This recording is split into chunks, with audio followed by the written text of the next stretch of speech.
अस्सलाम वालेकुम, बच्चों को दुआएं, बड़ों को सलाम। फ़िज़ा है मेरा नाम। यू वॉचिंग मॉर्निंग विद फ़िज़ा। आज उम्मीद करती हूँ कि जैसे कि कल हमारा दिन बहुत अच्छा गुज़रा और आज का दिन उससे भी अच्छा गुज़रे। वैसे भी हमारी उम्मीदें आने वाले कल से बहुत ज़्यादा होती हैं, मगर कुछ लोग जो है बड़ा सैड हो जाते हैं और वो यही सोचते कि जो वक्त गुज़र गया वही अच्छा है। मगर मुझे नहीं लगता कि इस पर हमें अपना ईमान रखना चाहिए कि जो वक्त गुज़र गया वो अच्छा है, क्योंकि अल्लाह ताला ने फरमाया है, अल्लाह ताला ने कहा है कि आने वाला वक्त जो है वो तुम लोगों का उससे भी बेहतर होगा जो वक्त है या तुम लोगों ने वक्त जो गुजार दिया। तो मेरी उम्मीदें जो है मेरे आने वाले कल से हैं, मेरे आने वाले वक्त से है, मेरी रोज़ की सुबह से हैं। और अभी जो जो वक्त गुज़रता जाएगा जूँ जूँ, तो उसी वक्त के साथ साथ जो मेरी उम्मीदें वाबस्ता है कि मैं बहुत खुश रहूँगी, मैं बहुत अच्छा दिखूँगी, मैं बहुत अच्छा बोलूँगी, मैं कुछ अच्छा काम करूँगी, मैं कुछ अच्छे लोगों से मिलूँगी और कुछ ऐसी अच्छी यादें अपने साथ जो है वो बनाती जाऊँगी, ताकि जब मेरी जो उम्र है वो जब आगे बढ़ती जाए तो ये सारी यादें जो है ये मेरी ज़िंदगी का सहारा बन जाए। तो ये मेरी ज़िंदगी के खूबसूरत पल जो है मैं इनको अपने साथ समेटना चाहती हूँ। मुझे उम्मीद है कि आप भी अपनी ज़िंदगी के बहुत से खूबसूरत पल जो है अपने साथ समेटेंगे, अपनी सुबह जो रोज़ होती है आपकी उसको खुशगवार बनाएंगे अपनी फैमिली के साथ, अपने लोगों के साथ। और कुछ लोग जो है ऐसे ही जैसे टीवी लगाते हैं और फ़ौरन डिप्रेशन में आ जाते हैं और देखने के बाद हालात जो हैं हमारे मुल्क के, अगर कहीं उनका कुछ किया पांचा हो रहा होता है तो सारा दिन उसका ट्रॉमा लेके बैठ जाते हैं। कहीं बाहर निकलते हैं तो बात करते हैं, कोई बुज़ुर्ग होते हैं, कहीं मस्जिद में किसी अपने दोस्त से अपने रिश्तेदार से मिल जाते हैं और वहाँ पर सबसे पहले जो है ना मिलते के साथ ही यार आजकल ये हालात चल रहे हैं यार, दुआ करना साथ। इतना अच्छा लगता है, लोग फ़िक्र करते हैं मगर उस फ़िक्र के साथ अपनी सेहत को ख़राब ना करें, अपने ऊपर तारी ना करें उस डिप्रेशन को, उस ट्रॉमे को। हमने उस ट्रॉमे को अपने अंदर से भी और दूसरे लोगों के अंदर से भी निकालना है। अब देखें ना, जैसे ये ट्रॉमा हम अपने अंदर से निकालने की कोशिश करते हैं, ऐसी बहुत सी मिसालें हैं जिनमें मुझे लगता है कि एक ऐसा नाम जिनको हम मिस नहीं कर सकते। कल हम अपने मॉर्निंग शो पे बात कर रहे थे मरियम नवाज़ जी की, हम उनको बहुत ज़्यादा कॉन्ग्रेट्स कर रहे थे और उनकी तारीफ़ कर रहे थे कि भाई एक औरत होने के बावजूद उन्होंने ऐसे जो है स्ट्रगल करके ये मुकाम हासिल किया है जहाँ पर अब वो इस ओहदे पे बैठी हैं कि अब वो कुछ करके दिखाएंगी। और मेरी बहुत सी उम्मीदें, वही जैसे आज मैंने आपको बताया कि उम्मीद रखनी चाहिए आने वाले कल से, लोगों से। एक्सपेक्टेशंस वाली बात दूसरी है, मगर उम्मीद रखनी चाहिए अच्छे की। तो अब हमारी उम्मीदें जो मरियम जी के साथ हैं वो बहुत ज़्यादा है, क्योंकि इसलिए भी बहुत ज़्यादा है कि मोहसिन नकवी साहब पीछे जो 400 दिनों में काम कर गए हैं, जो टारगेट छोड़ गए हैं और इतना ज़्यादा काम, इतनी ज़्यादा मतलब एक ऐसी तरक्की कर गए हैं वो पंजाब में कि उसको मैनेज करना, उसको बैलेंस करना अब मरियम जी के लिए एक चैलेंज है। तो पहले जो थे वो शहबाज शरीफ साहब बहुत ज़्यादा मशहूर थे। मैं उस जब भी, क्योंकि मैं कराची में रहती थी, मैं कराची वाली थी, तो जब मैं जाऊँ कराची तो सारे के सारे मुझे कहते थे कि शहबाज शरीफ जो है वो स्पीड है। भाई क्या बात है, पूरा लाहौर बदल के रख दिया। इतना अच्छा काम लाहौर में, सड़कों के निज़ाम, बस के निज़ाम, फिर हर तरीके से तरक्याती निज़ाम जो है उसमें बढ़ चढ़ कर शहबाज शरीफ ने हिस्सा लिया। उसके बाद अब ये जो नाम आया वो आया मोहसिन नकवी जी का। उनको ख़ास तौर पे कहा गया मोहसिन स्पीड। तो जाहिर सी बात है, जब कोई बंदा इतना अच्छा काम करेगा और ऐसे स्पीड से करेगा, 400 दिन, मुझे नहीं लगता कि इतने से दिनों में कोई भी बंदा इतने काम कर सकता है। मैं देख रही थी कि इनके कामों की तो गिनती जो है वो की ही नहीं जा सकती, मगर थोड़ी बहुत एक ये पैकेज में मैं आपको थोड़ी झलक दिखाती हूँ कि आप भी हैरान हो जाएंगे कि इतने काम मोहसिन स्पीड के। Take a package look.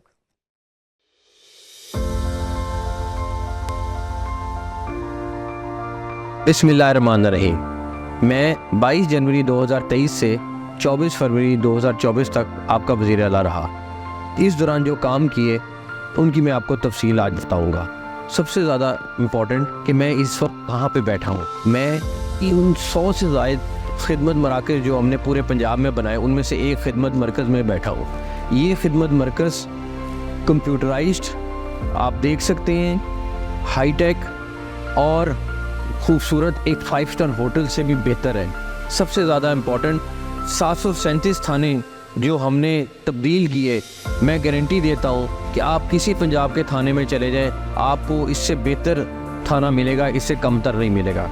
जो काम हुए उसमें पूरे सूबे में 25% क्राइम रेट का नीचे दाना, तकरीबन 100 से ज़ायद खिदमत मराकज़ का क़याम। पाकिस्तान की तख्लीक के बाद पंजाब की तारीख में पहली बार पंजाब के तमाम थानों को ज़मीन अलॉट की गई। 40 नए स्मार्ट पुलिस स्टेशन की कंस्ट्रक्शन का आगाज़। 10 साल के बाद पुलिस को गाड़ियों की फराहमी।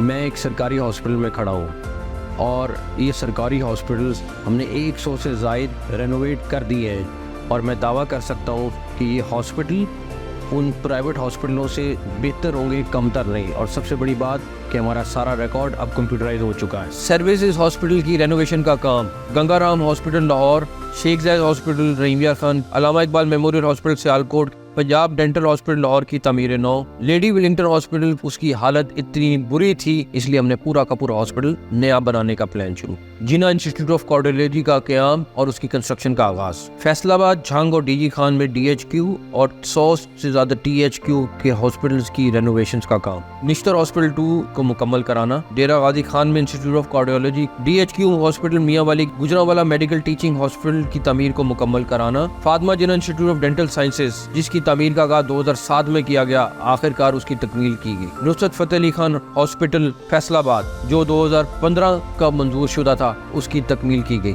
DHQ हॉस्पिटल साहिवाल की अपग्रेडेशन का काम किया गया। पंजाब का पहला कैंसर केयर हॉस्पिटल मनावा में एस्टेब्लिश किया गया। Punjab institute of cardiology, Holi family hospital Rawalpindi, children hospital Lahore की रेनोवेशन की गई। विक्टोरिया हॉस्पिटल भावलपुर, अजीज भट्टी शहीद hospital Gujarat, allied hospital 1, allied hospital 2 Faisalabad की रेनोवेशन का काम किया गया। निश्तर हॉस्पिटल 1 जो एक बदतरीन हालत में था, उसकी रेनोवेशन का काम किया गया। 10 अरब रुपए की लागत से मेयो हॉस्पिटल हयात नौ के प्रोग्राम का आगाज किया गया। लाहौर जनरल हॉस्पिटल की रेनोवेशन का काम। चिल्ड्रन हॉस्पिटल मुल्तान की शक्ल को तब्दील किया गया, उसमें इक्विपमेंट से लेके हर चीज को तब्दील किया गया। चिल्ड्रन हॉस्पिटल गुजरांवाला एक नया हॉस्पिटल बनाया गया। बेनज़ीर भुट्टो शहीद हॉस्पिटल रावलपिंडी, सर्विसेज हॉस्पिटल की रेनोवेशन का काम किया गया। हमने दर्जनों हॉस्पिटल विजिट किए पिछले चंद माह में। इससे बुरी हालत, इससे बदतरीन हालत किसी हॉस्पिटल की नहीं। और मैं अपने अल्लाह ना करे किसी दुश्मन को भी इस ऑपरेशन थिएटर में ना भेजूँ जिस हालत में ये ऑपरेशन थिएटर है।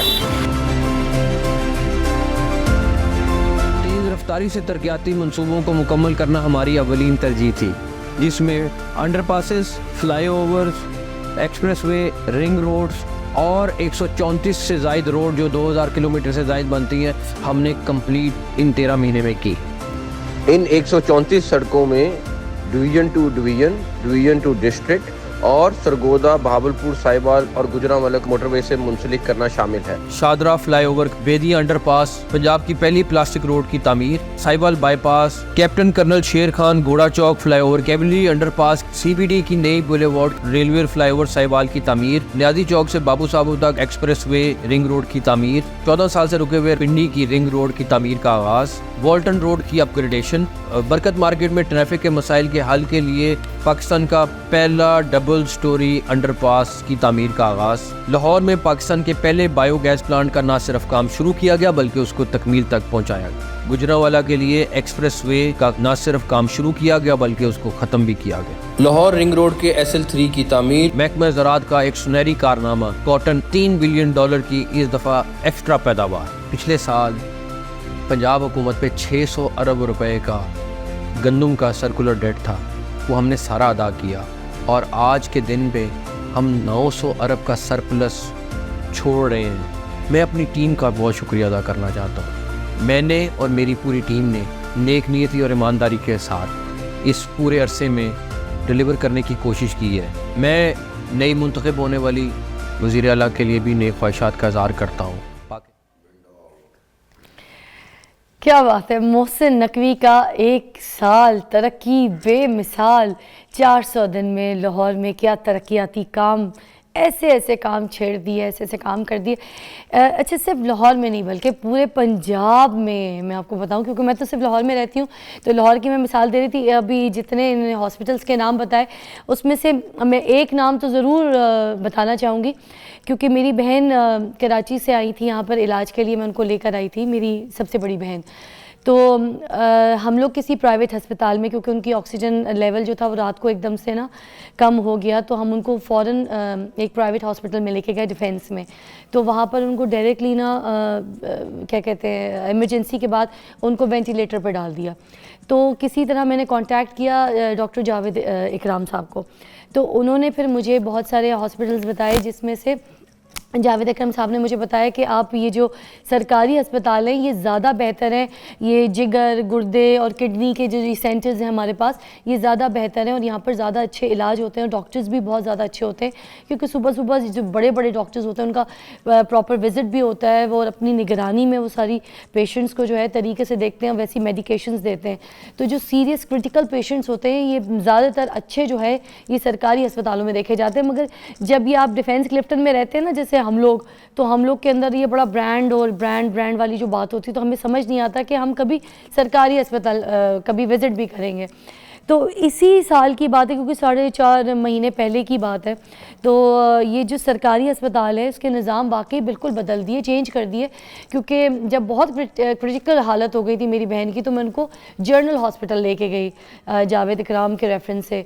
तो वहाँ पर मैंने सीरियसली जावेद अकरम के रेफरेंस से, तो मैंने सीरियसली ये देखा कि वहाँ पर एक तो सफाई का निज़ाम बहुत अच्छा था, वहाँ पर कोई रश नहीं था, बड़ा अच्छा प्रोटोकॉल से तरीके से डॉक्टर्स जो हैं अपने पेशेंट्स को देख रहे होते हैं, और अंदर के जो सारे जो ऑपरेशन थिएटर्स हैं वो उतने चेंज हो गए। तो मोहसिन नकवी साहब, सीरियसली आपने सर फ़ख्र से बुलंद कर दिया है। इतना अच्छा निज़ाम मैंने कभी अपनी ज़िंदगी में नहीं सोचा था, ये सीरियसली हमने प्रैक्टिकल किया है। और आपने जो मिसाल कायम की है ना, आप पर सीरियसली हम आप पे फ़ख्र करते हैं, काबिल तहसीन है आपका काम, हम आपको सीरियसली सल्यूट करते हैं। इतना अच्छा काम कर गए आप कि आपको कंपेयर नहीं किया जा सकता किसी के साथ। जैसे मैंने आपको बोला ना कि पहले आपके बारे में जो मैं एक एक काम आपके अगर गिनवाऊँ भी तो वो बहुत बहुत मुश्किल है मेरे लिए कि मैं उनको काउंट भी कर सकूं। जो सबसे बड़ी बात, पंजाब का पहला जो आपने कैंसर दिया है मनावा में, तो वो, और मसनूई बारिश को कैसे भूल सकते हैं हम।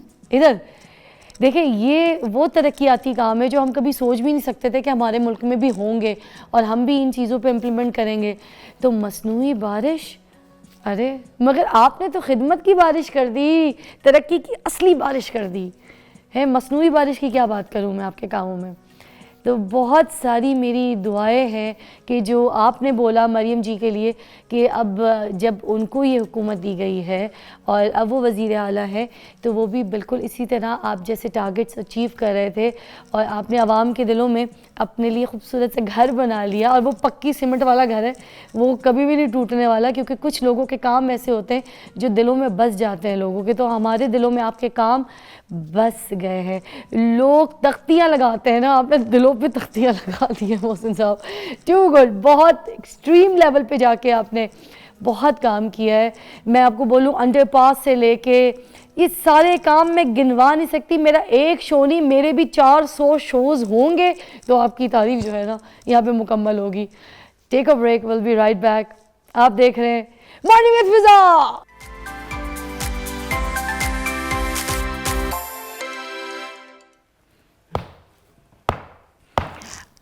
Yes, water still dry, 4 more runs.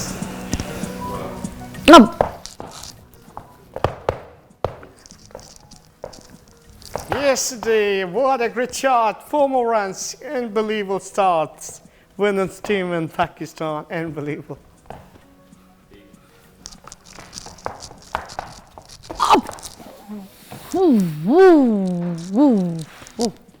ओ पिछो निकल गई ball. Yes, and swing it on a miss, and the wicketkeeper good save. Okay. Yes, I think come back the run and no questions. Great fielding. Okay. Carry on and catch him in the fielders, and we was and good catch. Oh, okay.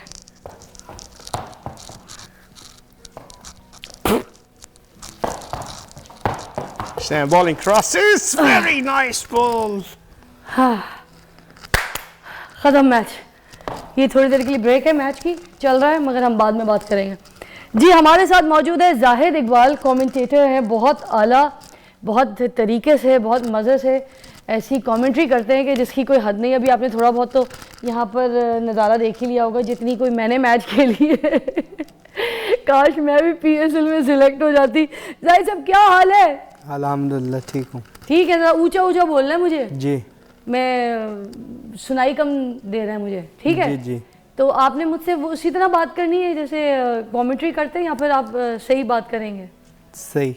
सही बात करें। मुझे देख क्यों नहीं रहे? मुझसे नाराज है? नहीं नहीं, तो फिर बहनों जैसी हूँ, देख लेना मुझे। ठीक है, नाराजगी वाली कोई बात नहीं है, अल्हम्दुलिल्लाह। पक्की बात है? जी। तो जाहिद भाई बताएं ना, क्या करते हैं असल में, क्या करते हैं? वैसे तो ये आप कमेंट्री कर रहे होते हैं, बड़े मशहूर हैं, मगर वैसे असल आपकी ज़िंदगी में आप काम क्या करते हैं? मैं जो मिस्त्री जो होते हैं ना, डीलर, वो प्लॉट खरीद के बिल्डिंग खड़ी करते हैं, जी।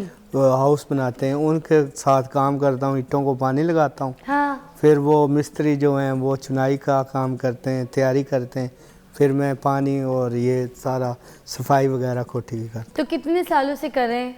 हूँ। मैं तकरीबन ये 5 साल से ये कर रहा हूँ। पहले वेल्डर था हाँ। और फैक्ट्री में काम करता, वो मैंने काम छोड़ दिया। अच्छा जी। तो भाई बड़ी बात है आपके, अब हाथ में तो बड़े हुनर हैं, है ना जी? ईंटें बनानी भी आती हैं भट्टे में? वो वाला काम नहीं किया? वो मैंने नहीं। वो वाला काम नहीं किया। तो मुझे बताएं फिर ये शौक कैसे पैदा हो गया, ये सब कैसे बोल लेते और इतनी अच्छी इंग्लिश?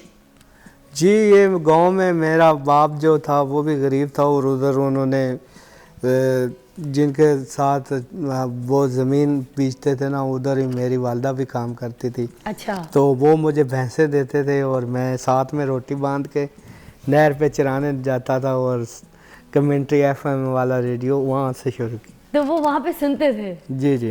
ओके। तो कौन आपके ज़्यादा इंस्पिरेशन थे जिनको आप सुनते थे? क्योंकि आप कॉमेडी में ज़्यादा करते हैं ना? Danny Morrison. जेरी मॉर्सन, अच्छा। तो उनके बारे में कुछ सुनाए ना, जैसे वो बोलते थे उनके स्टाइल से एक ज़रा वैसी कोई कमेंट्री करे ना। Yes, in Pakistan, HBL, PSL, best performance, King Bowers, and the hand rate up, and the Lahore Qalandars, the bowling attack and press and change of Brady. Match number 5 and dismisses. Again, there's a problem in the PSL 9 season and the 2024 in the pressure side to Lahore Qalandar, defending champion. अरे वाह, जबरदस्त। तो match देखने का शौक भी है या बस आप ये जो कमेंट्री करते हैं उन्हीं के फैन हैं? बहुत ज़्यादा शौक है बाजी। और मुझे अगले दिन इंग्लैंड से कॉल आई, और छोटा सा बच्चा है, हाँ। उसने कॉल की और स्पॉन्सरशिप दी, उन्होंने मेरी थोड़ी सी हेल्प भी की। हाँ। और मेरी औकात से थोड़ी सी ज़्यादा थी, मैं आपको नहीं बता सकता। हाँ। तो आप गए फिर? अब मैं जा रहा हूँ कराची इंशाल्लाह मैच अरे देखने। वाह जी। तो ये फ्री टिकटें सब कुछ सारा कुछ अरेंज हो गया? जी जी। मगर ये पहली मर्तबा देखेंगे आप? और एक कोमल बाजी है अमेरिका से, आज ही कॉल आई, वो भी लाहौर के हैं, तो कह रहे हैं आपके साथ इंशाल्लाह आपका करते हैं ये PSL। आपको तो रियल स्टेडियम में भी कमेंट्री करनी चाहिए, है ना? जी। अब ये देखें ना, इतना बड़ा जो ये प्लेटफॉर्म आपको मिला है, तो यहाँ पर आप ज़रा करके दिखा दें, बोल दें और लोगों को भी बता दें कि जो मैच देखने का आपको बहुत शौक है। एक्शन में कमेंट्री करता हूँ, जिसमें जो कालों की टीम है वेस्ट इंडीज, उनकी थोड़ी सी भारी आवाज़ होती है, वो भी मैं कर लेता हूँ। करके दिखाए ना। Yeah, independent to Pakistan HBL PSL. What a great talent and young boys again. 2024 under 19 team and semi-final news is the Pakistan great comeback as well. The PSL chance and the Pakistan under 19 players as a good talent. एक बात बताऊँ, talent है proper, जो English की जो grammar है वो सब कुछ है, उसकी टांग हड्डी पट्टी सब तोड़ी हुई है, मगर उसके बावजूद पता नहीं लगने देते आगे वाले को कि मैंने उसकी पूरी हड्डी वड्डी पसली तोड़ी हुई है ना? जी, मैं कह रहा हूँ अंडर 19 के लड़कों वैसे एक आपस की बात है, अगर कोई अंग्रेज उर्दू बोलेगा वो भी हड्डी पसली तोड़ेगा, अगर हमने इंग्लिश बोल ली और हमने हड्डी पसली तोड़ दी तो फिर क्या, कौन सा चेंज आ गया? जी जी, है ना? किस किस से मिल चुके हैं ये जो आप इतने बड़े बड़े प्लेयर्स हैं? शोएब अख्तर और शाहिद अफरीदी, मोहम्मद हफीज, कामरान अकमल भाई के साथ 4-5 दफा मुलाकात, हमने शो भी किए हैं। अच्छा, शो भी किए? दुनिया न्यूज़ पे, समा पे, सब पे किए हुए हैं। पाकिस्तान के तमाम मीडिया पे आए हैं। अरे वाह। तो सब आपकी इस तरह से बिठा के आपको कमेंट्री आपसे सुनते हैं, बात करते हैं, यही बोलते हैं? बिल्कुल करते हैं। तो आप मीडिया वाले जो हैं अच्छे हैं, अल्हम्दुलिल्लाह सबके नंबर दे देते हैं किन किन प्लेयरों के नंबर मिलता हूँ, और मैं अनवर अली को भी मिला हूँ। अच्छा सपोज शाहिद आफरीदी साहब सामने खेल रहे हैं और उन्हें एकदम से छक्का मारा है, तो क्या कमेंट्री होगी शाहिद आफरीदी के लिए specially? Yes, in Pakistan, captain and legend in HBL PSL and season first. Again, Peshawar Zalmi and the captain, and Shahid Afridi and the game. Ben Cummins and the Australian bowler. Ben Cummins and the ball to Afridi. Afridi, whoa, my God! Swirling 6 more runs. Pressure on Australia. Sydney Stadium by Australia, and pressure to Australian side. Ben Cummins and the captain and fielding setup. अच्छा अगर Babar Azam out हो जाए तो उनकी commentary क्या होगी? होने लगे, अभी होए नहीं, होने लगे। Babar Azam and Pakistan and the superstars, and handled up and bowling to the moments and the cross to Paris. Oh my God! What a catch! Now, first time the King Babar 102 runs per gone in 35 deliveries. Good batting, King Babar, and decorations and the pavilion. अरे वाह! कितने लोग हैं आपके family में? कितने बच्चे हैं? 3 बेटे हैं जी। अच्छा माशाल्लाह। तो कितने कितने साल के हैं? एक 9 साल का है, एक 5 साल का है, एक 2.5 साल का। छोटे छोटे। तो उनको लाएंगे कोई क्रिकेट की तरफ, कोई स्टार बनाएंगे? जिस तरह के आप फैन हैं सारे शानदार क्रिकेटर्स के, तो आप भी उनको कुछ बनाएंगे, सोचते हैं ऐसा? जी जी जी। क्या सोचते हैं? मैं सोचता हूँ कि वो पढ़ लें, और पढ़ाई में ज़्यादा, क्योंकि पाकिस्तान में FA किए हुए, BA किए हुए, वो भी बेचारे मजबूर है, नौकरी जल्दी नहीं मिलती। और मैं 5 साल से मीडिया पे आ रहा हूँ, और मुझे अभी PCB ने इनवाइट नहीं किया। ये नहीं मैं कहता कि मुझे कमेंट्री पर ऊपर गिराई जाए, मुझे PCB में काम दिया जाए कोई, और अभी मैं आपको इनवाइट कराते हैं जी। क्यों परेशान होते हैं आप? आपका तो बनता है, किसी का बने ना बने, आपका बनता है। और मैं शुक्रगुजार हूँ ओवरसीज पाकिस्तानी को, हर दफ़ा उन्होंने मेरे साथ तावन किया है। तो अभी भी वो मुझे कह रहे थे, वो बाजी अमेरिका वाली, कि आपका कोई इंशाल्लाह करते हैं और आपको मैच दिखा। आप देखें, हो जाएगा आपका काम, इजीली हो जाएगा, क्योंकि आपका इंटरेस्ट बड़ा स्ट्रॉन्ग है। हम एक छोटी सी ब्रेक लेंगे, ब्रेक के बाद वापस आएंगे, हम जानेंगे कि और इनकी क्या ख्वाहिशात हैं, और किन किन से मिल चुके हैं, और किस किस्म की कोई लेटेस्ट जो अभी तक की कमेंट्री नहीं की, किसी को करके नहीं दिखाई, वो हमारे शो पर ज़रूर दिखाएं। Will be right back. आप देख रहे हैं मॉर्निंग विद फिज़ा। अच्छा, इतने बड़े बड़े शोज़ में गए हैं आप, ठीक है, इतने बड़े बड़े क्रिकेटर्स से आप पर्सनली मिले हैं, तो आपकी अपनी ज़िंदगी में भी कोई चेंज आया, फाइनेंशियली कोई बेहतरी आई? नहीं। कभी किसी ने कोई मदद की, कोई हेल्प की आपकी, किसी क्रिकेटर ने बिठा के आपसे बात की हो, आपके बारे में पूछा जी? हो? वो वालदा जब मेरी बीमार थी, और उधर KPL में लड़का खेला था काशिफ अली, उसके वाला साहब इंग्लैंड में रहते हैं, उनने मेरी वालदा का काफ़ी इलाज करवाया पूरे 2 साल। मैं उनका बहुत शुक्रगुजार हूँ। और इसके बाद एक जेरी भाई हैं, वो इंग्लैंड में, अभी उनका मैं स्पॉन्सर हूँ। अच्छा, इंग्लैंड में जी। अच्छा। और ये जो क्रिकेटर्स हैं, इन्होंने कभी आपसे रब्ता किया, कभी कॉल किया आपको? कामरान नकवी भाई बहुत अच्छे हैं, बहुत साफ दिल के इंसान है, चाहे वो उसके लाख सवाख हों, मेरे साथ बहुत अच्छे हैं। अच्छा। और कोई क्रिकेटर जब भी भागे नहीं मिलता, वो माशाल्लाह बहुत टैलेंट, जब भी भागे मिलते हैं। हाँ, कहते हैं अपना ख्याल रखियो। हाँ। माशाल्लाह, अल्लाह ताला और उसको इज्जत दे। और इसके बाद मैं इंशाल्लाह बाबर आजम को मिलना चाहता हूँ, ये मेरी ख्वाहिश। अच्छा जी। तो बाबर आजम देख रहे हैं, आप बताएं उनको क्या कहना चाहते हैं? यही कहना चाहता हूँ सर, मैं आपका बहुत बड़ा फ़ैन हूँ और आपसे मिलना चाहता हूँ, और मोहम्मद रिजवान साहब को। अच्छा जी, दोनों को। मोहम्मद रिजवान के भी फ़ैन हैं? जी जी। सबसे बड़े फ़ैन किसके, कोई एक बताएं? सबसे बड़े तो हमारे लाला जी हैं। हाँ। और इसके बाद मैं बाबर आजम और मोहम्मद रिजवान का फ़ैन। कितनी तालीम हासिल की हुई है आपने, जो आप कमेंट्री करते हैं, कितने पढ़े लिखे हैं? जी, मैंने तो स्कूल दा मुंह तक नहीं देखा है। जी, बिल्कुल भी नहीं।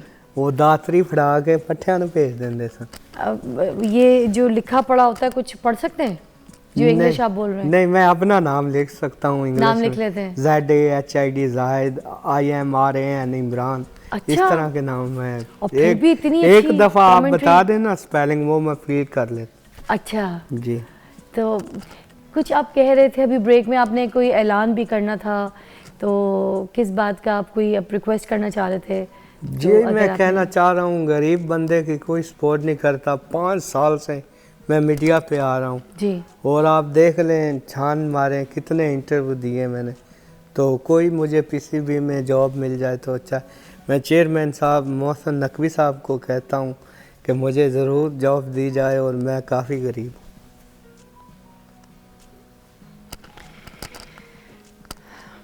जी बिल्कुल, ये मैसेज आपका मोहसिन नकवी साहब तक भी पहुंच गया। और क्योंकि ज़ाहिर सी बात है आप क्रिकेट के इतने बड़े फ़ैन हैं और आप इतने सारे क्रिकेटर्स जो हैं उनकी कमेंट्री जब आप कर रहे होते हैं, देख रहे होते हैं, जो कमेंटेटर्स हैं उनकी लैंग्वेज में इस तरह से बात करते हैं कि एक ऐसा टैलेंट है आपका कि मुझे लगता है आप डिज़र्व करते हैं। और आपका मैसेज और आपकी आवाज़ जो है वो हमारे चैनल के थ्रू मोहसिन नकवी साहब तक भी पहुंच गई है और बाकी क्रिकेटर्स को भी पहुंच गई है।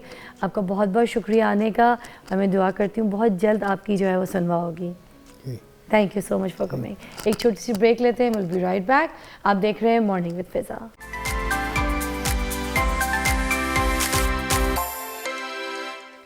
वेलकम बैक, आप देख रहे हैं मॉर्निंग विद फिज़ा और अब बारी है आज उस टॉपिक के ऊपर बात करने की जो कि मेरा फेवरेट टॉपिक है। सारी बातें एक तरफ, जो सबसे अच्छी बात लगती है ना मुझे, वो लगती है जो औरतें अपना बड़ा ख्याल रखती हैं। मतलब ये भी नहीं कि हर वक्त अपने आप में ही लगी रहे, नेल पॉलिश अपने एक एक सेकंड के लिए, ओ माय गॉड मैं बर्तन नहीं धोऊंगी मेरे हाथ ख़राब हो जाएंगे, ओ माय गॉड चूल्हे के आगे नहीं जाऊंगी मेरे चेहरे पे कील मुहासे आ जाएंगे या मेरा स्किन बर्न हो जाएगा, ये वाली बातें नहीं। हाँ, मुझे वो लोग बहुत अच्छी लगती हैं, वो ख़वातीन बहुत अच्छी लगती हैं जो अपना ख्याल रखती हैं मगर उन तरीक़ों से जिसमें वो सब कुछ कर भी रही हों, अपनी लाइफ भी जी रही हों और उनकी स्किन भी सही रहे, उनके बाल भी सही रहे, उनकी खूबसूरती भी सलामत रहे और सब चीज़ों को साथ साथ मैनेज कर लें। देखिए खूबसूरती जो है 2 तरीके से आती है। सबसे पहले आती है एक इनर ब्यूटी, और इनर ब्यूटी के बाद आपकी जो असल खूबसूरती है वो इनर ब्यूटी के साथ साथ आती है आपकी चेहरे पे फ़ौरन।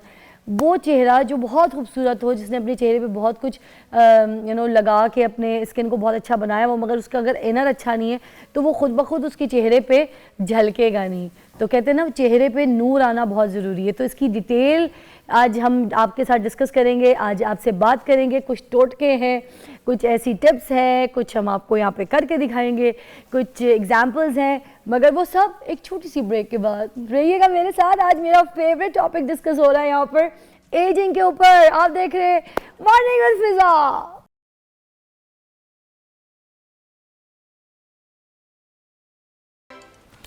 वेलकम बैक, आप देख रहे हैं मॉर्निंग विद फिज़ा और जैसे कि मैंने पहले ब्रेक में आपको बता दिया था कि आज हमारा टॉपिक है एजिंग। और एजिंग जो है वो सबके लिए एक डिप्रेशन है, क्योंकि कोई भी अपने अंदर एज नहीं लाना चाहता। ठीक है, बचपन में भी आप समझदार हो जाएं और बड़े इंटेलिजेंट हो जाएं और बड़ों वाली बातें करना शुरू कर दें और अच्छे काम करें और बड़े होशियार हो जाएं, वो सब चलता है। मगर चेहरे पे एज आ जाना किसी को पसंद नहीं, चाहे वो मर्द हो या औरत हो। तो जितने मेरे भाई हैं आज वो भी ये शो ज़रूर देखें, क्योंकि सिर्फ ये औरतों के लिए नहीं है, एजिंग तो सबका मसला है, मेरे भाइयों का भी है।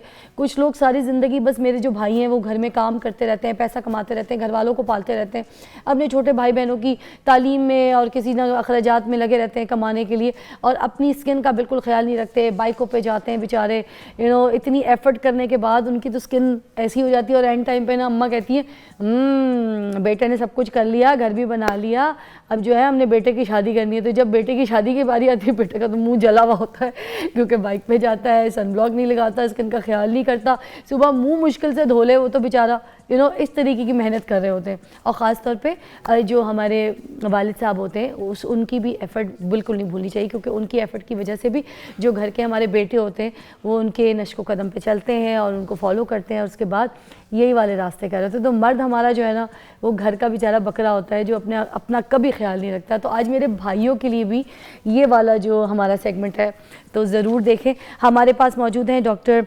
कंज़ा आफ्ताब, डर्मेटोलॉजिस्ट हैं। ये पिंक ड्रेस में जितनी खूबसूरत ये आपको अभी स्क्रीन पे लग रही हैं, इनके ऊपर कैमरा कीजिएगा ज़रा, तो आ गया कैमरा इनके ऊपर। ये जितनी स्क्रीन पे अगर किसी को खूबसूरत लग रही है तो मैं आपको ऑनेस्टली बताऊं कि ऐसे देखने में ज़्यादा खूबसूरत है। ये कैमरा नहीं आ रहा, उनके ऊपर कोई कैमरा आएगा तो ये सारी खूबसूरती जो है मैं दिखा सकूंगी। ओके, अब तो वाकई और ब्लश करना शुरू हो गई हैं जितनी बहुत देर शुक्रिया, बहुत कैमरे ने स्विच किया है। एक तो ऑलरेडी गुलाबी है, पिंक चीक सब कुछ, और फिर कपड़े भी पिंक पा के आ गई। ये आपको पता है मैं फर्स्ट टाइम पिंक जोड़ा पहन के आई हूँ यहाँ पे रियली? आपके ऑनर में। हाय जी, इससे पहले मैं blacks and greys and everything वो दूसरे वाले एलिगेंट लुक Really? लेकिन because the spring has started, बाहर आ गई है और दूसरा फिजा भी आ गई है, तो मैंने कहा चले आज पिंक जोड़ा पहन के जाते हैं। अरे वाह, देखें फिजा का जहाँ पे नाम लिया जाता है वहाँ पे बाहर का भी जिक्र किया जाता है।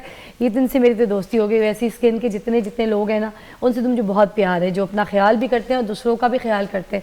और हमारे साथ मौजूद हैं तबीबा जी, तबीबा मासूमा जहरा, हर्बलिस्ट है और मेरे सामने बैठी है।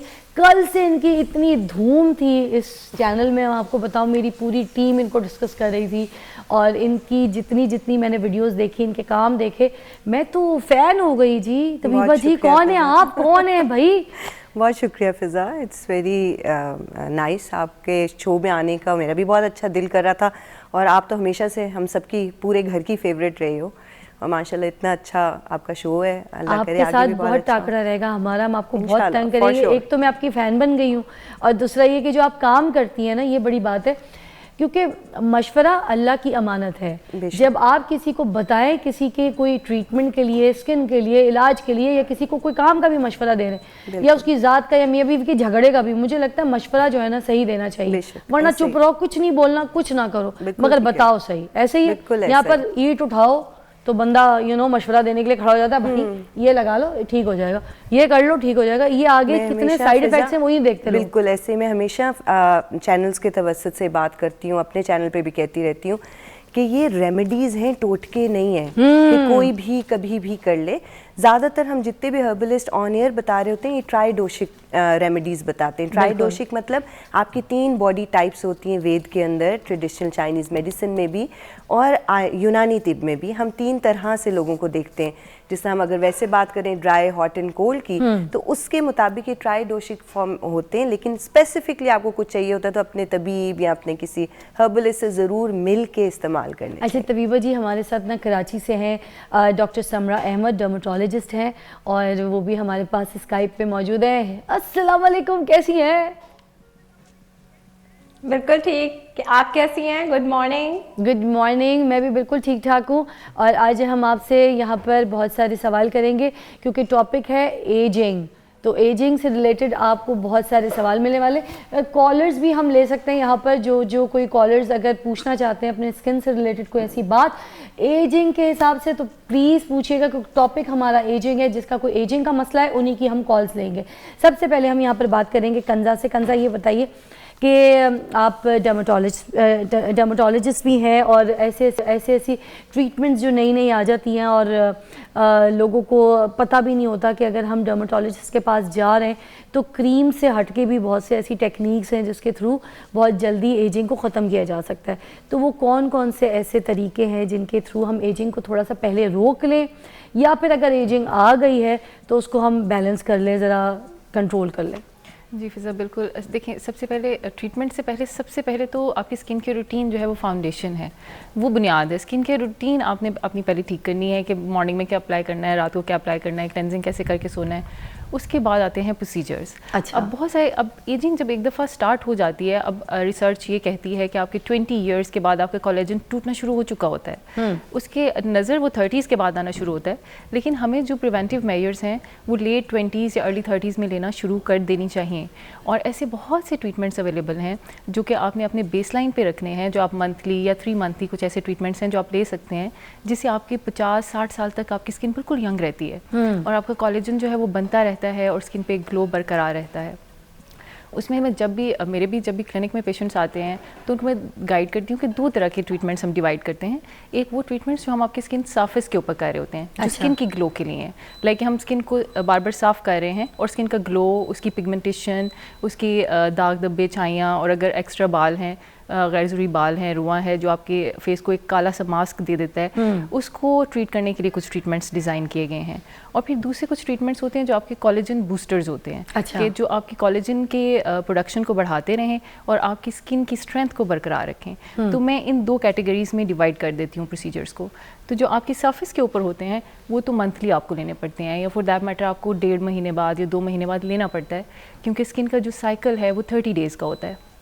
30 डेज़ के बाद आपकी ट्रीटेड स्किन जो है वो ख़त्म हो चुकी होती है और फिर आपकी वही पुरानी वाली स्किन दाग धब्बों वाली और अच्छा, ये सिर्फ 30 दिन तक रहती है? ये 30 दिन तक इफेक्ट। आप जैसे आप कोई सैलून फेशियल भी लेते होते हैं, जैसे पहले सैलून फेशियल्स बहुत इन थे, तो वो भी 30 दिन से आपने देखा होगा, 1 महीने से ज़्यादा जो भी आप सरफेस पे काम करते हैं, फॉर एग्जांपल अगर आप पॉलिशर भी लेते हैं तो 30 दिन से ज़्यादा उसका इफेक्ट नहीं रहता। तो क्या ये जो डॉक्टर्स हैं, मेडिकल जो है वो अलाउ करता है कि हम पॉलिशर्स ले सकते हैं? क्योंकि बहुत से लोग कहते हैं पॉलिशर्स स्किन के लिए नहीं है, स्किन को बर्न कर देता है। इसका सवाल का जवाब मैं आपसे लूँगी। एक कॉल है हमारे साथ। अस्सलाम वालेकुम। वालेकुम अस्सलाम। आपकी आवाज़ कम आ रही है, ज़रा ऊंचा बोलिएगा। रावलपिंडी से हैं हमारे साथ उबैद बात कर रहा हूँ। उबैद जी से फिजा जी, कैसे हैं? शुक्र अल्हम्दुलिल्लाह, आप कैसे हैं? ग्रेट। मैंने जैसे कि बताया कि आज जो है मेरे भाइयों के लिए भी स्पेशल शो है, तो आप बताइए क्या पूछना चाहेंगे? एजिंग हमारा टॉपिक है। जी जी, बहन से एक सवाल है मेरा जी। कि मेरी स्किन जो है वो ऑयली है। अच्छा।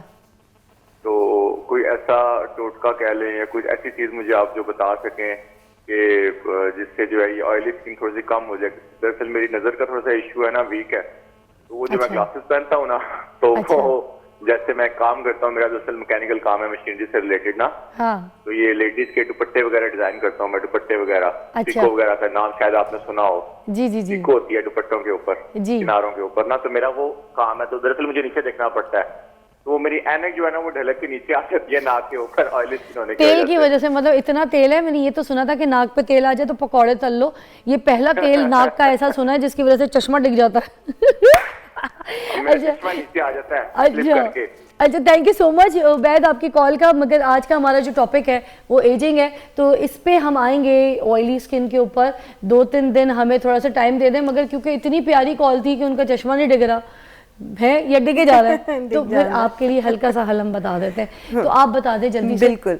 देखिए, एक तो सबसे ज़रूरी ये चीज़ होती है कि आपको, जैसे डॉक्टर साहिबा भी बता रही हैं, कि क्लिनजिंग करना, डेली अपने चेहरे को साफ़ करना वो बहुत ज़रूरी होता है।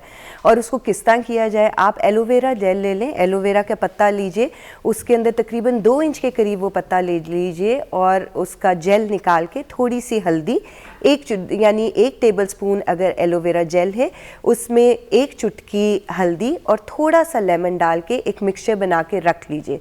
रोज़ाना जब आप घर पे आते हैं वापस आके अच्छी तरह से उसको फेस पे लगा लें। 10-15 मिनट लगाने के बाद उसको हल्के हाथ का रब ऑफ करके उतार दीजिए।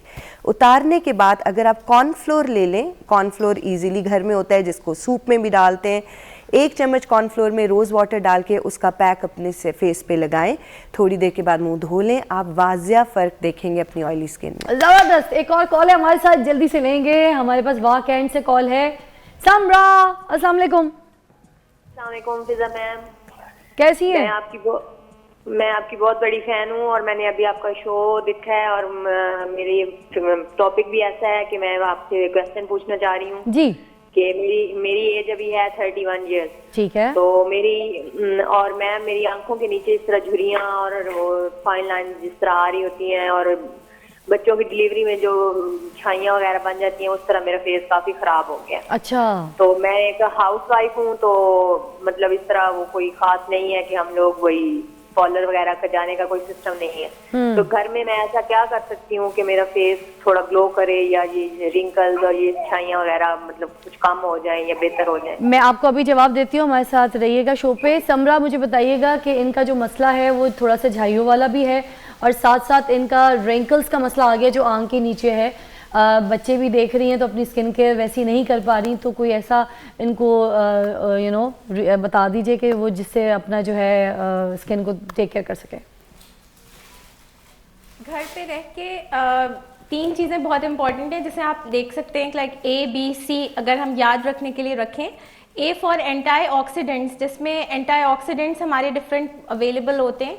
वो प्लस उसके साथ साथ रेटिनॉइड्स हम स्टार्ट कर सकते हैं। रेटिनॉइड्स क्या होते हैं? विटामिन ए डेरिवेटिव्स होते हैं, उसकी क्रीम्स अवेलेबल होती हैं। ठीक है। तो वो एंटी एजिंग प्रॉपर्टीज होती हैं उसकी, और साथ साथ ये आपके मेलाज्मा पे भी काम करता है। देन बी अच्छा, रेटिनाइल में इनको ये भी देखना पड़ेगा ना समरा जी, इनको ये भी देखना पड़ेगा ना कि इनकी ड्राई स्किन है या ऑयली स्किन है, क्योंकि रेटिनाइल भी अब 2 किस्म के आने लग गए, for the dry skin as well and for oily skin. क्योंकि पिछले टाइम पे अभी मैंने गलती कर दी थी, I have the dry skin, तो मैंने गलत रेटिनॉइल्स यूज़ कर लिए थे। तो ये ज़रूर इनको रेकमेंड कर दें, बल्कि कोई ब्रांड भी कर दें। आई रिक्वेस्ट यू कि बल्कि किसी को ब्रांड भी भले आप रेकमेंड करें ताकि वो सही चीज़ खरीद सके। ठीक है, ओके।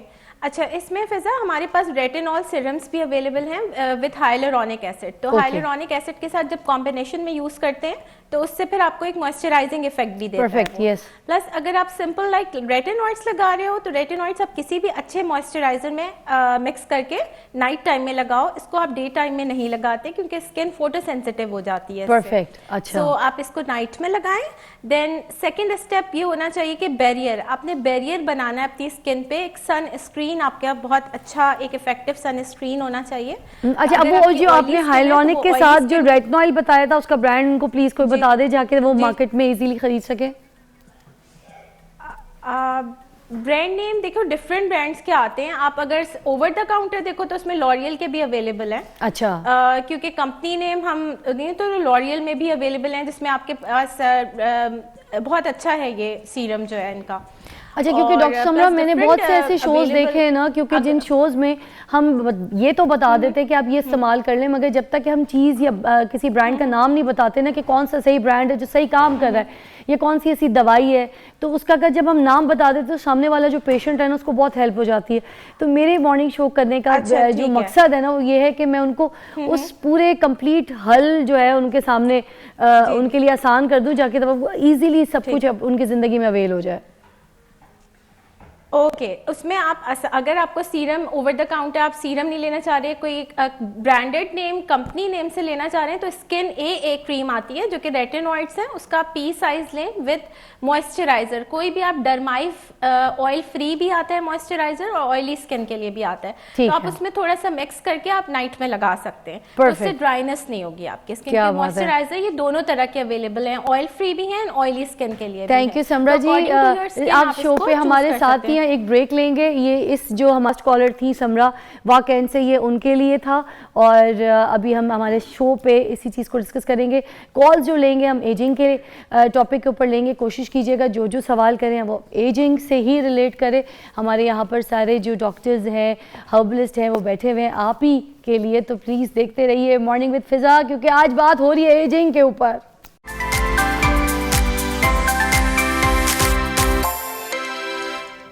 वेलकम बैक, आप देख रहे हैं मॉर्निंग विद फिज़ा और हमारा आज का टॉपिक है एजिंग, और एजिंग के ऊपर हम कॉल्स भी लेंगे।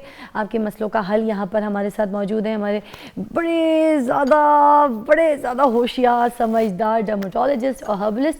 तो एक बात ब्रेक से पहले यहाँ पर कह रही थी डॉक्टर साहिबा कंजा जी, और वी कह रही थी कि जो स्किन पील होती है उसके बाद वो 30 दिन तक आपकी स्किन के ऊपर ज़रा ग्लो रखती है, सही रहती है, और 30 दिन के बाद जो है आपकी स्किन दोबारा से डेड होना शुरू हो जाती है और अजीब सी रफ सी स्किन हो जाती है। तो यहाँ पर हमारी जो तबीबा जी हैं, मैं उनसे पूछना चाहूँगी कि बेसिकली तो स्क्रब वगैरह करने से डेड स्किन निकलती है ना, तो अगर हर्बलिस्ट आप जो है वो किसी को क्या मशवरा देंगी कि किस तरीके के स्क्रब होने चाहिए जिससे पोर्स भी ना खुले, डेड स्किन भी निकल जाए और ग्लो भी आ जाए और एंटी एजिंग हो? फॉर श्योर फिज़ा, हम सुबह उस वक्त से एंटी एजिंग पे काम कर रहे हैं, तो मैं स्क्रब तो बनाती हूँ, साथ में थोड़ा सा आपको चीज़ थोड़ा एलेबोरेट कर दें जी। एजिंग को रोकना सिर्फ चीज़ें लगाने का नाम नहीं है, अपनी हेल्थ का ओवरऑल ख्याल रखना ज़्यादा ज़रूरी है।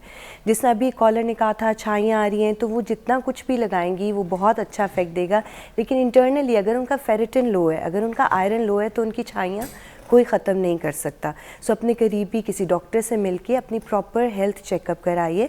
डेली बेसिस के ऊपर एजिंग को रोकने के लिए सबसे ज़रूरी होती है माउथ पुलिंग।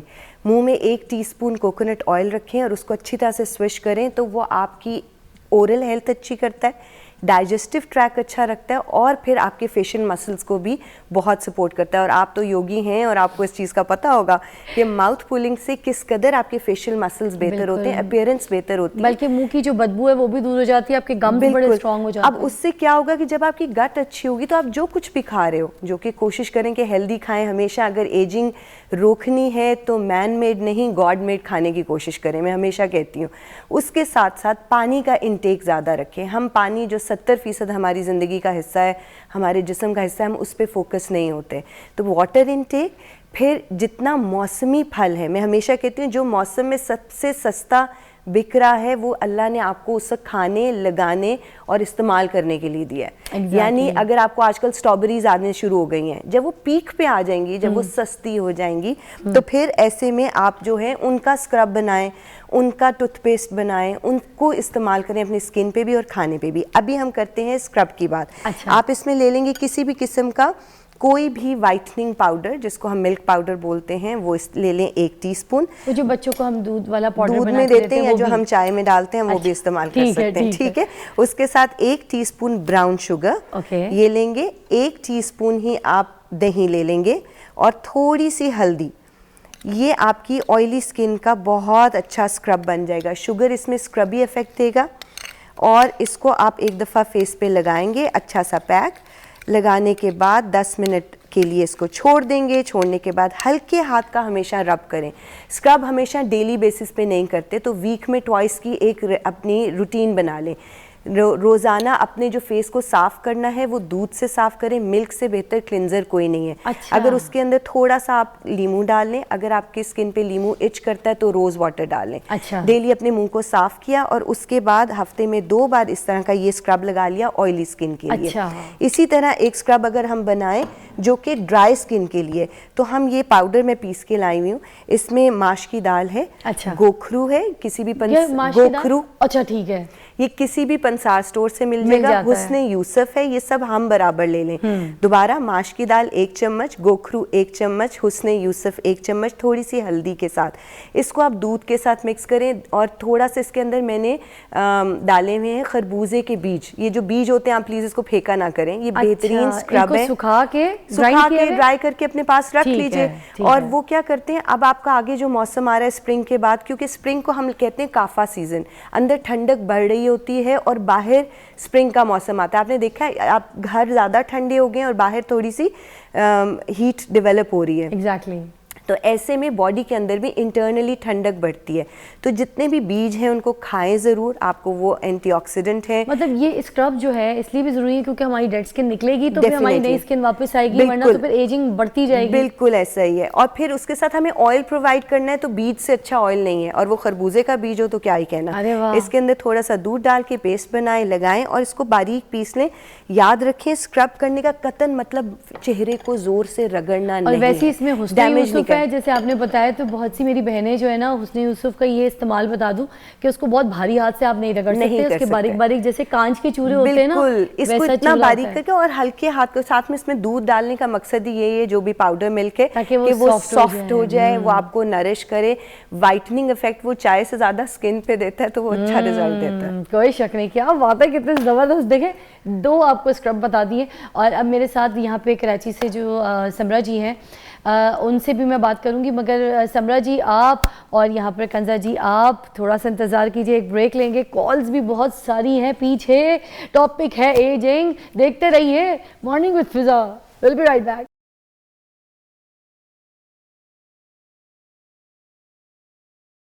Welcome back. आप देख रहे हैं मॉर्निंग विद फिजा और हमारा टॉपिक है एजिंग। यहाँ पर डॉक्टर कंजा जी से मैं पूछना चाहूँगी कि कौन सी ऐसी चीज़ें हैं जो आपको एजिंग से बचा सकती हैं। क्या ये सन ब्लॉक्स हमें बहुत ज़्यादा इस्तेमाल करना चाहिए या फिर हमें बहुत ज़्यादा धूप भी लेनी चाहिए स्किन के लिए? कुछ लोग कहते हैं ना कि धूप में जाओगे तो रंग काला हो जाएगा, फिर स्किन ख़राब हो जाएगी, एज जल्दी आ जाएगी। और कुछ लोग कहते हैं नहीं, थोड़ी सी धूप लेनी चाहिए, उसमें विटामिन डी होती है। तो क्या स्किन के लिए भी vitamin D is very important जो एज को रोक सके? तो प्लीज़ एक्सप्लेन। जी बिल्कुल फिजा, दोनों चीज़ें ही दुरुस्त हैं। दोनों बातें बिल्कुल दुरुस्त हैं।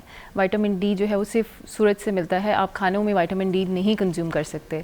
तो उसमें टाइमिंग बहुत इंपॉर्टेंट है कि किस टाइम की धूप लेनी चाहिए और किस टाइम में धूप से अवॉइड करना चाहिए। ये भी बात बिल्कुल दुरुस्त है कि धूप में जाने से एजिंग आती है, रंग काला होता है, रिंकल्स और झुर्रियाँ बहुत जल्दी आ जाती हैं। ये बात बिल्कुल दुरुस्त है और रिसर्च बेस्ड बात है। अच्छा, अब जो बिल्कुल मॉर्निंग वाली धूप होती है और जो शाम के करीब सूरज गरूब होने से पहले वाली जो धूप है वो विटामिन डी वाली धूप है। अच्छा। उसमें आपने कोशिश करना है कि जितनी आप अपनी स्किन को एक्सपोज कर सकें विटामिन डी बनाने के लिए आप सूरज के सामने बैठ जाएं सुबह की और शाम की धूप, शाम से जस्ट पहले वाली धूप जो होती है। लेकिन जो सुबह 10 बजे से लेके 3 बजे वाली धूप है वो बिल्कुल भी विटामिन डी नहीं बनाती, वो सिर्फ आपकी स्किन जलाती है। ठीक है। तो उसमें आपने बिल्कुल भी धूप में नहीं जाना, खासतौर पे चेहरा लेके नहीं जाना। अगर आपको जाना भी है तो आपने ढक के जाना है चेहरे को, चाहे वो आप सन ब्लॉक से ढक लें, चाहे आप अम्ब्रेला ले लें या पी कैप पहन लें या किसी भी तरह से, तो चेहरे को ढक के जाना है आपने 10 से 3 बजे वाली धूप में। अरे ज़बरदस्त, क्या बात है जी। और अब आपके पास आएंगे समरा जी, आप क्या कहेंगी कि किस तरीके से हम एजिंग को जो है वो रोक सकते हैं? जैसे इन्होंने कहा कि 30 साल के बाद जो है एजिंग सही तरीके से आना शुरू हो जाती है, तो हम किस तरह से उस पर कंट्रोल कर सकते हैं और ऐसी कौन सी चीज़ें हैं, क्रीम्स हैं जो हम इस्तेमाल करें तो थोड़ा सा अपने आप को बचा सकते हैं? अच्छा फ़िज़ा, इसमें यह है कि देखो सबसे पहले जैसे हमने हर्बलिस्ट भी हैं हमारी, उन्होंने कहा कि हेल्दी लाइफस्टाइल बहुत इम्पॉर्टेंट होता है। लाइक हम अच्छी डाइट ले रहे हैं, ऐसी चीज़ें ले रहे हैं जो एंटी एजिंग प्रॉपर्टीज़ रखती हैं। हमें नेचर ने कुछ ऐसी चीज़ें गिफ्ट दी हुई हैं जो हम लें तो उससे एंटी एजिंग हमें इफ़ेक्ट्स मिलते हैं। लाइक हमारा उसमें डिफरेंट सब्जियां हैं, फ्रूट्स हैं। स्लीप बहुत इंपॉर्टेंट है, बहुत अच्छा रोल प्ले करती है। सर्केडियन रिदम के अकॉर्डिंगली आप स्लीप लें, गुड स्लीप, हाइड्रेट रखें अपनी स्किन को, सनस्क्रीन बिल्कुल लगाएं। सनस्क्रीन जो है ये एक विंडो फेज होता है सुबह 10 से 3 बजे तक का, इसमें आपने बहुत ज़्यादा एहतियात करनी है। प्लस फिर हमारे 30 के बाद हम डर्मेटोलॉजिस्ट जो हैं कुछ ट्रीटमेंट्स एडवाइस करते हैं जिससे एजिंग को हम स्लो कर सकते हैं। अच्छा। एजिंग को हम रोक नहीं सकते बट एजिंग को हम स्लो डाउन कर सकते हैं। सो डिफरेंट ट्रीटमेंट्स भी अवेलेबल हैं जिनके कोई साइड इफ़ेक्ट्स नहीं हैं। They are FDA approved treatments और वो फिर हम एडवाइस करते हैं। ज़बरदस्त। अच्छा तबीबा जी, आप भी मुझे ज़रा ये बता दीजिए लास्ट क्योंकि ये टॉपिक ऐसा है कि मुझे लगता है इसके ऊपर तो बहुत सारे शोज़ होने चाहिए। ये तो हमने अभी लुकमा छेड़ा था, तो ये लुकमा जो है तरीके से आपको खिलाएंगे मगर आस्ता आस्ता, क्योंकि हमारे पास टाइम कम होता है आपको पता है, मगर जितनी हम आपकी हेल्प कर सकते हैं वो तरीके से करें। तबीबा जी मुझे ये बता दीजिए कि कौन से ऐसी ग़िज़ाई चीज़ें हैं खाने वाली ख़ास तौर पर जो हम ना खाएँ तो हम एजिंग से बच सकते हैं? वो तो सब पता है कि ये खाना है, यूँ करना है तो फिर इससे एजिंग ज़रा रुक जाएगी। बहुत आसान तरीका बताती कौन सी चीज़ों को नहीं खाना है? ठीक, मुश्किल सवाल है आपके लिए। बहुत नहीं, बहुत आसान सी तरीका चीज़ बता रही हूँ। हाँ। हमेशा वो चीज़ खाएं जिसका एंड प्रोडक्ट ऑयल हो या उसमें वाटर कंटेंट ज़्यादा हो। मिसाल के तौर पे पीनट्स, उसके अंदर से ऑयल नहीं निकलता लेकिन आमंड्स उसमें से ऑयल निकलता है। ठीक है। गोभी उसमें से ऑयल नहीं निकलता लेकिन कद्दू उसके बीच से ऑयल निकलता है। ठीक है। तो आसान तरीका, आप अपने सेंसेस से काम लें जिसमें पानी का कंटेंट ज़्यादा हो और जिसके अंदर से तेल निकलता हो। ठीक है। जिसका तेल अवेलेबल मार्केट में, वो सब्जियां, वो नट्स आपकी स्किन के लिए, आपकी एजिंग के लिए बहुत अच्छे हैं। अच्छा। यानी पानी वाफर मिकदार में आपको खरबूजा, तरबूज, गर्मा, शलजम, मूली, पालक और साग में मिलेगा। इसी तरह आपको टींडे, तोरी में पानी ज़्यादा मिलेगा। ये वो चीज़ें जो आपको खानी चाहिए। ठीक है। जो नहीं खानी चाहिए या कम खानी चाहिए वो है मटर, आलू, गोभी, भिंडी, अरवी जो हमारी फेवरेट होती हैं। अच्छा। जो लेस देती हैं और जो खुश्की या गैस पैदा करती हैं उन चीज़ों से परहेज़ करें। जिसमें ऑयल और पानी का कंटेंट ज़्यादा हो वो ज़्यादा इस्तेमाल करें तो डेफिनेटली फर्क अच्छा, तो ये वाली चीज़ें नहीं खानी चाहिए, ये जल्दी जिस्म में एजिंग लेकर आ जाती है। क्योंकि बॉडी में वात पैदा करती है। वात मतलब एक्सेस ड्राइनेस, और ड्राइनेस रिंकल्स लाती है। तो ड्राइनेस को हमने रोकना है तो हमें ऐसी चीज़ों का इस्तेमाल करना है। मगर हम ब्रेक को नहीं रोक सकते, इतने हम मसले में आ गए। अगेन हम अपने रीजन, अपनी सीजन की, हम अपनी रीजन, अपनी सीजन की चीज़ें खाएं तो वो भी एंटी एजिंग होती हैं। हम अपने रीजन और सीजन से निकल के चीज़ें इस्तेमाल करते हैं। कॉफ़ी का इस्तेमाल करते हैं, चाय का इस्तेमाल करते हैं, लेकिन लस्सी का इस्तेमाल नहीं करते। ओए कॉफ़ी नहीं देनी मुझे आज के बाद। तो ऐसी चीज़ों का इस्तेमाल जो एक आपकी कप कॉफ़ी जब मांगूं आज के बाद, सॉरी तबीबा जी, बड़ी कॉफ़ियाँ चल रही हैं आजकल जब से ये शो स्टार्ट किया मैंने। एनीवे एक छोटी सी ब्रेक लेंगे, ब्रेक के बाद वापस आएंगे। आप देख रहे हैं मॉर्निंग विद फिज़ा।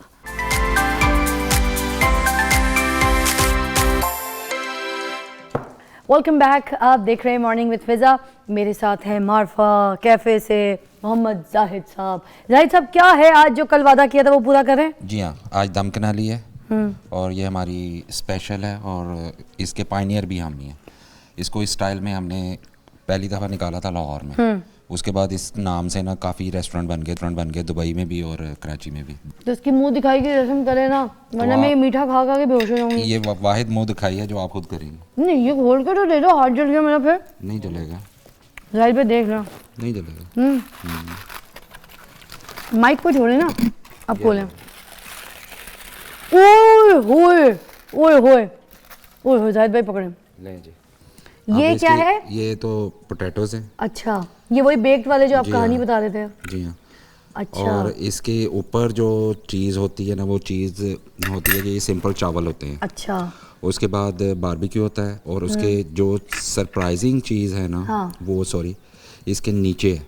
नीचे का मसाला ये देखिए मैंने निकाला है। Sure. ओए होए होए ओए होए ओए होए ओए होए ओए, जाहिद भाई अब आपने खानी है और मुझे बताना है कि जी इसका टेस्ट कैसा है। काश मैं कैसे दिखाऊं, मैं आऊं?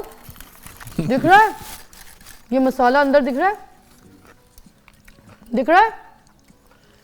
और इसको ऐसे, ये बेक्ड आलू और ये चिकन का ओहो टिक्का वाला, बिल्कुल ज़बरदस्त धूनी वाला टिक्का नहीं होता वो, और ऐसे हरी मिर्चें लेके साथ। अब मुझे ये बताएं कि ये ऐसी दम कनाली आपने खाई है? और ये अदरक का टुकड़ा, एक हरी मिर्च और, थोड़ा सा चिकन और, क्या बात है। आप लोग तो बस मुझे छोड़ दें, बहुत मजे में खाने। कौन है आप? कौन है आप? Thank you very much. Take a break. Oh अल्लाह हाफिज, जाओ यार खाने दो। खुदा हाफिज, बाय बाय।